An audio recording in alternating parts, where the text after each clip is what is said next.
Hello friends, welcome to WB arts education channel. আজকে class 3 এর English বই অর্থাৎ বাটারফ্লাই নামে যে বইটি তোমাদের আছে তার লেসন 3 এর যে গল্পটা আছে the grasshopper and the ants অর্থাৎ ঘাসফড়িং ও পিঁপড়ে নামে, তার ইউনিট 1 এর যে গল্পটা আছে সেটার বাংলা অর্থ আজকে আমরা এই ভিডিওর মাধ্যমে জেনে নেব। তাহলে চলো শুরু করছি। One summer's day, a grasshopper was hopping about in a field. এক গ্রীষ্মের দিনে একটা ঘাসফড়িং মাঠে লাফিয়ে বেড়াচ্ছিল। হপিং মানে লাফিয়ে বেড়ানো। হি ওয়াজ ট্রিপিং অ্যান্ড সিঙ্গিং মেরিলি।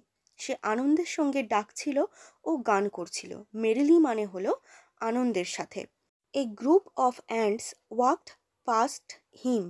একদল পিঁপড়ে তার পাশ দিয়ে হেঁটে গেল।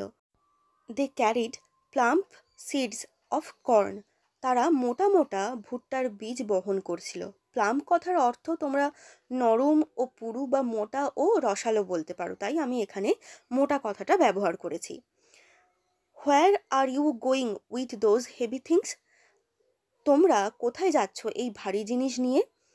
Asked the grasshopper. ঘাসফড়িং জিজ্ঞাসা করল। Without stopping the first ant replied. না দাঁড়িয়ে প্রথম পিঁপড়ে উত্তর দিল, টু আওয়ার অ্যান্ট হিল। আমাদের পিঁপড়ের ঢিবিতে। This is the third seed I am carrying today. এটা আজ আমার বহন করা তৃতীয় বীজ। Why are you working so hard? তোমরা এত কষ্ট করে কাজ করছো কেন? Why don't you come and sing with me? তোমরা কেন এসে আমার সঙ্গে গান গাইছো না? Said the grasshopper. ঘাসফড়িং বলল। We are helping to store food for winter. আমরা শীতের জন্য খাবার সঞ্চয় করছি। You should also do the same. তোমারও একই রকম করা উচিত। Said the ant. পিঁপড়ে বলল। Winter is far away. শীতের এখনও অনেক বাকি। It is a lovely day to play, sang the grasshopper. ঘাসফড়িং গান গাইল। But the ants went on their way. কিন্তু পিঁপড়েরা তাদের পথে চলে গেল। They continued with their hard work. তারা তাদের কঠোর পরিশ্রম চালিয়ে গেল। The weather soon turned cold. আবহাওয়া তাড়াতাড়ি ঠান্ডা হয়ে গেল, অর্থাৎ শীত পড়ে গেল, সেটাই এখানে বলা হয়েছে। A thick white blanket of snow covered all the food lying in the field. একটি পুরু সাদা বরফের স্তর মাঠে পড়ে থাকা সমস্ত খাবার ঢেকে দিল।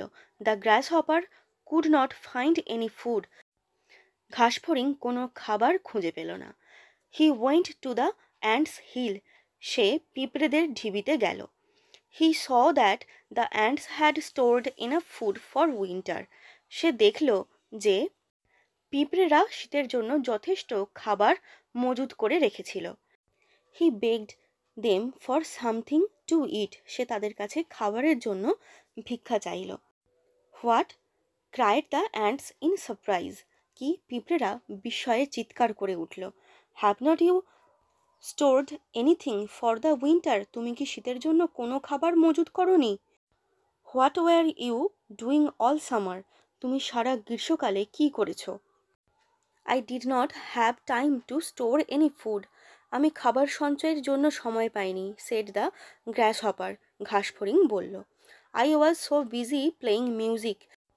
আমি সঙ্গীত বাজাতে ব্যস্ত ছিলাম। The ants shook their heads in disgust. পিঁপড়েরা বিরক্ত হয়ে তাদের মাথা নাড়ল। They turned their backs on the grasshopper and went on with their work.